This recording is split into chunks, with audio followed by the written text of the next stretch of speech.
3 years after her mother-in-law threw her out, with nothing but a garbage bag full of clothes and a sick baby on her hip, Renata walked into the wrong bakery. That was what she thought at first, that she had the wrong address, that the cheerful yellow awning and the hand-lettered sign reading Lena's couldn't possibly belong to the same woman who had once stood in her driveway in a bathrobe, arms crossed, watching her drag that garbage bag to the curb. But it was her, Lena, standing at the glass display case in the middle of the shop, squinting at a row of pastries, completely unaware that the daughter-in-law she had destroyed was now the woman behind the counter. Renata didn't move. Her hand rested on the register, her apron still dusted with powdered sugar from the morning rush. She watched Lena pick up a pair of tongs and point at a croissant like she owned the place. The worst part wasn't the irony. The worst part was that Lena still hadn't looked up.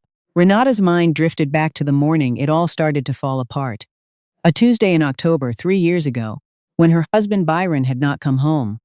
She had known something was wrong before she even opened her eyes. The other side of the bed was cold in a way that didn't feel like he had just gotten up early. It felt like it had been cold for hours. Renata lay there for a moment, with her hand pressed flat against his pillow, listening to the sound of Maisie breathing through the baby monitor on the nightstand. Maisie was 18 months old and had been fighting a low-grade fever for 3 days. She had finally fallen asleep just after midnight. Renata got up, walked through the dark hallway and checked every room. Byron's keys were gone. His gym bag, which he kept by the front door, was gone. His phone went straight to voicemail. She called Lena before she called anyone else. That was the kind of wife she had been. The kind who called her mother-in-law first, who brought casseroles to Sunday dinners, who remembered Lena's sister's birthday when Byron never would have. Lena picked up on the second ring, which should have been strange for 6 in the morning. "He's fine," Lena said. "He's here with me." Renata stood in the kitchen in her socks and tried to understand what that meant. "He's there? Why didn't he call me?" "Maisie had a fever all night. I was up with her until—" "I know," Lena said. "That's actually why I'm calling you back instead of him. We need to talk. Can you come over this afternoon?" She had driven to Lena's house with Maisie bundled in the car seat, still feverish and confused, clutching her stuffed rabbit. The drive was 20 minutes. Renata spent most of it telling herself that whatever was happening had a reasonable explanation. Byron was under pressure at work. He sometimes shut down when things got hard. He would be sitting at his mother's kitchen table with a cup of coffee and a sheepish expression, and Renata would bring Maisie inside, and they would all sit together and talk it through. Instead, she pulled into Lena's driveway and found 3 suitcases on the front step. Her suitcases, the ones from the hall closet. Byron was standing beside them. He didn't look sheepish. He looked like someone who had already made a decision and was waiting for the formality of delivering it to be over. Lena stood in the doorway in her bathrobe with both arms crossed. Renata turned off the engine and sat there for a moment before getting out. "I don't understand," she said, looking at Byron. He rubbed the back of his neck. I've been trying to figure out how to say this for a while. It's not working, Renata. It hasn't been working for a long time. I think we both know that." She didn't know that. She was genuinely, completely unaware that anything was over. "What does that mean?" Lena stepped forward before Byron could answer. "It means the house is in Byron's name. Everything in it belongs to him. You can take whatever fits in the car, but you need to go today." Renata looked at her. "Just go? I have nowhere to go. Maisie is sick. She needs her room, her things." Lena glanced at the car where Maisie was visible through the window, still holding her rabbit, watching them with wide eyes. "You're young," Lena said. "You'll figure it out. Byron needs space to work through some things." She had stood in that driveway for what felt like a very long time. Long enough that a neighbor walking a dog slowed down and looked over with an expression that said she understood exactly what she was witnessing. Long enough for Maisie to start crying inside the car. Byron carried the garbage bag Lena had packed out to the curb. He set it down carefully, like that carefulness meant something. Renata picked it up. She put Maisie's car seat on top of the suitcases, buckled her in, and drove away. She didn't know where she was going for the first 8 minutes. Then she took the exit toward her older sister Dana's apartment in Garfield Heights and drove the rest of the way without crying. She cried later. In Dana's bathroom, with the fan on. Dana had a 1-bedroom apartment and a pull-out couch and a job at a dental office that started at 7:30. She gave Renata the bedroom without asking for anything in return. She kept string cheese and applesauce in the fridge for Maisie, and never once said anything about the money situation, even when it was clearly tense. Renata spent the first week in a kind of fog. She called a lawyer, who told her what she already suspected. The house was in Byron's name. She had no income of her own, and custody arrangements would take time to work out. The lawyer's retainer fee was $1,200. Renata had $460 in her personal checking account. She called her own mother, who lived in Columbus. Her mother listened for a long time and then said, "I'll send you something." It wasn't much, but it covered the lawyer's retainer. She spent her days watching Maisie and searching for work on her phone while Maisie napped. She had a hospitality management degree she'd barely used. She had spent the last 2 years running Byron's household and taking care of Maisie, and before that she had worked as an assistant events coordinator at a hotel that had since closed. Her resume looked thin in a way that made her stomach hurt every time she opened it. The custody mediation was miserable. Byron's lawyer presented her as unstable, unemployed, transient, living on a pull-out couch. Lena submitted a written statement, which was unusual, and which Renata's lawyer said she had never seen a mother-in-law do before. The statement described Renata as emotionally volatile and unsuited to primary caregiving. Renata sat in that room reading Lena's statement and felt something change inside her. Not break, something harder than breaking, something that closed a door and locked it.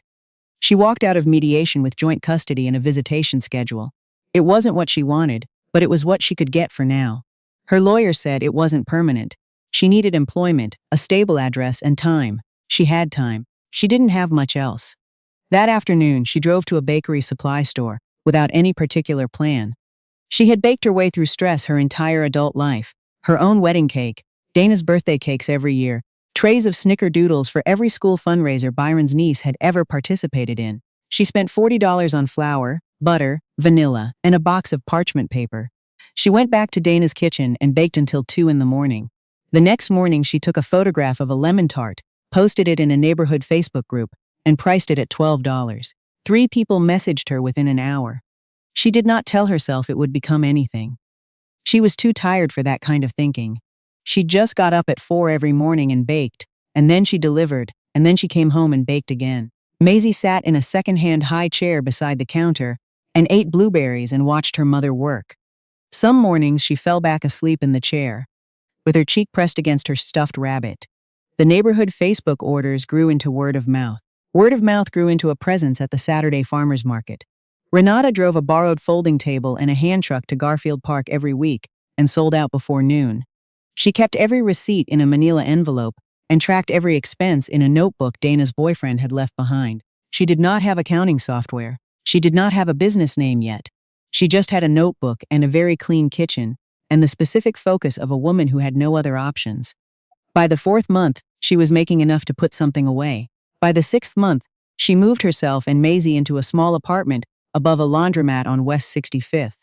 The ceilings were low and the radiator made noise in the night. But it was hers, and Maisie had her own bedroom with a window that looked out over a parking lot and a maple tree that went orange in November. Renata stood in Maisie's empty bedroom the day they moved in and felt something she hadn't felt since she drove away from that driveway. Not happiness exactly. More like the beginning of solid ground. She named the business Lena's without planning to. She had been writing order receipts for months with her own name, Renata's. But when she went to file the LLC paperwork, she found herself staring at the name field for a long time and then typing something different. Later, she couldn't fully explain it. Dana said it was revenge. Renata said it was more like she wanted to take something back. 2 years in, she found the space on Broadview Road. It was a narrow storefront that had been a dry cleaner, and then empty for 14 months. The landlord was a quiet man named August, who had owned the building since the 90s and was tired of watching it sit vacant. He gave her a rent that was lower than market rate and said he'd rather have something going there than nothing. She hired 2 women from the farmers market, Jade, who had been one of her earliest customers, and a pastry school dropout named Corbin, who was faster with fondant than anyone she had ever seen. She painted the walls herself over 2 weekends, a warm cream color that made the space feel like something. Business was uneven at first. Then a local food blogger posted about the burnt honey croissant, and the line the following Saturday wrapped around the building. Renata stood behind the counter that morning, watching people wait patiently in the cold, and felt something so unfamiliar that it took her a minute to name it. She was proud. Not of herself exactly, more of the things she had made. The croissant, the line, the yellow awning, the little girl in the back office doing homework at a table she'd painted green. Maisie had started calling the bakery our place without being taught to. "It's our place, Mom. Can I bring Stella to our place on Saturday?" Yes, Renata always said. Bring Stella.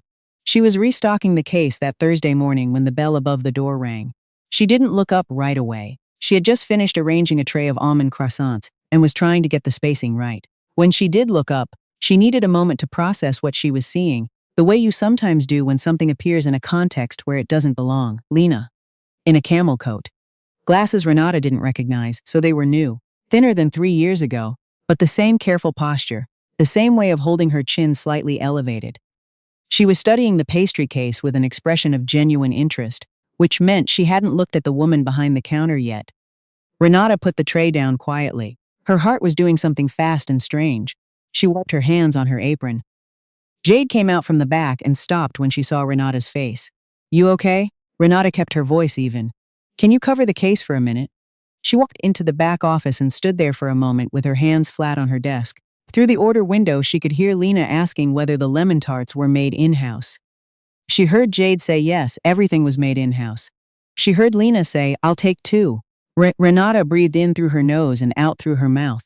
Then she took off her apron, walked back out to the floor, and stepped behind the counter. Lena looked up and froze. The color left her face so completely that Jade took a small step back, alarmed. Renata looked at her for a moment without saying anything. Then she picked up a paper bag and placed the two lemon tarts inside, folded the top and set it on the counter. That'll be $11.50, she said. Lena's mouth opened, nothing came out. Renata waited. Lena set a 10 and 2 ones on the counter with a hand that wasn't quite steady. Renata made change and slid it back. She did not say have a nice day. She didn't say anything else at all. Lena picked up the bag. She looked at the name on the awning visible through the front window. Then she looked at Renata. You named it, she started. Renata smiled. It was a small, specific smile that meant nothing warm. Lena left. Jade waited until the door closed. Then she said, Who was that? Renata picked her apron back up and tied it behind her back. Someone who needed a good croissant, she said, and went back to work. What Renata didn't know yet, what she would only find out later, when Byron called her for the first time in 8 months, was how things had gone on the other side of that driveway. Byron had stayed with Lena for 4 months after throwing Renata out. That was how long it took for his new situation to reveal itself. A woman named Petra, who worked in his building, who had apparently existed before that Tuesday in October by at least a year. Renata had suspected something. She had filed the suspicion away because she didn't know what to do with it. And because Maisie was 18 months old and sick all the time, and she had not had time to investigate what her gut was telling her. When Lena found out about Petra, she threw Byron out too. He moved into a studio apartment in Lakewood and started trying to reconnect with Maisie on his custody weekends, which he had been inconsistent about for most of the previous year. Sometimes he showed up.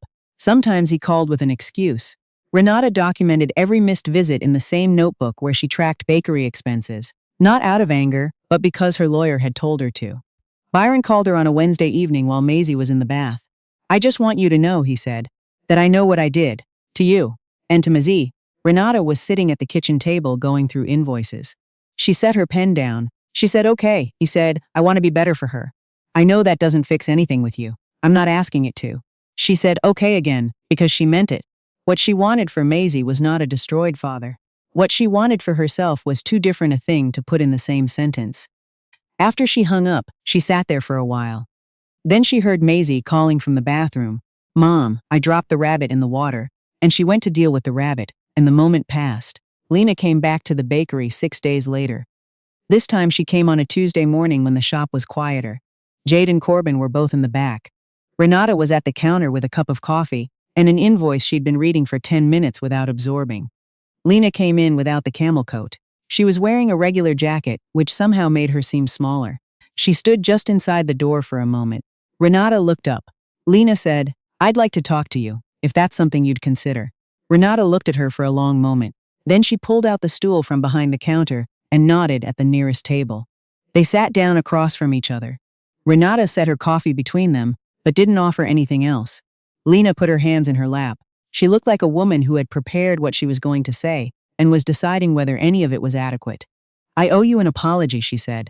I don't expect it to change anything. I know it won't. Renata said nothing. Byron told me things about you that weren't true, Lena continued. I believed them because I wanted to believe them. Because it was easier than believing my son was the one who was. She stopped. Because I loved him more than I was being fair. Renata wrapped her hands around her coffee cup. She felt the warmth of it and thought about that driveway. The garbage bag, the suitcases. Maisie through the car window, holding her rabbit, watching. I had $460, Renata said quietly. When I left your driveway, I had $460. Maisie still had a fever. Lena closed her eyes briefly. I know, she said. She didn't offer anything else with it. Renata looked at the table. She thought about what she wanted from this conversation. She had imagined it various ways over 3 years. The things she would say, the way Lena's face would look, the satisfaction she thought she would feel. The real version was quieter. Lena just looked like an old woman who had made a mistake that was now a permanent part of what she was. I'm not going to pretend that's enough, Renata said, but I hear you. Lena nodded once. They sat for another minute in a silence that wasn't comfortable but wasn't hostile either. Then Lena looked around the bakery, the cream walls, the tray of croissants, the chalkboard menu, the little green table visible through the back office window where Maisie's homework was spread out. You built all of this, Lena said. Without help from anyone. Without help from the people who should have helped me, Renata said. There were other people. She was thinking of Dana, who had never once made her feel like a burden. She was thinking of August, who had given her a fair rent. She was thinking of Jade, who had shown up the day they opened with a toolbox and a level and spent 4 hours hanging shelving without being asked. Lena stood up after a moment. She straightened her jacket. I won't come back if you'd rather I didn't, she said. Renata considered that. She thought about Maisie, who would one day be old enough to have her own feelings about her grandmother. She thought about the kind of woman she wanted to be, not for Lena's sake, but for her own. You can come in, she said. I'm not going to be your friend. But you can come in. Lena gave a short nod and walked out. Jade appeared from the back immediately. She had clearly been listening. That was the grandmother, she said. Renata picked up her invoice. Yes. And you're letting her come back? Renata found her place on the page. She's a paying customer, she said, and let it sit there. The months that followed were not simple, but they were good in the way that comes after things stop being uncertain. The bakery expanded its hours. Renata hired a third person, a retired school librarian named Bia, who turned out to have an extraordinary talent for decorating layer cakes and an even more extraordinary talent for managing difficult customers. Renata promoted Jade to manager 2 days before Jade was going to quit to take another job, because she had not realized she needed to say the thing out loud until it was almost too late. Maisie turned 4 in November and had a party at the bakery with 7 children and twice as many adults. She wore a crown Corbin had made from leftover fondant and ate 3 pieces of her own birthday cake. Byron came. He sat at one of the small tables and talked to Dana's boyfriend about basketball, and did not try to be anything more than what the afternoon called for, which Renata thought was the best version of him she had seen in a long time. Her lawyer called in January to say the custody arrangement could be revisited. Renata had a stable income, a lease in her name, 2.5 years of documented employment records, and a Maisie who told her pediatrician that her favorite place was her mom's bakery. The pediatrician had written it down. The hearing was shorter than the first one. The judge awarded Renata primary custody. She drove home alone because Maisie was with Dana, and she sat in the car in the parking lot of her building for several minutes before going inside. She called Dana. I got it, she said. Dana screamed. Dana's boyfriend screamed in the background. Renata laughed for the first time in what felt like a long time.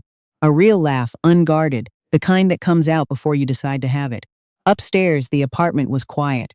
Maisie's room was empty but had all of her things in it.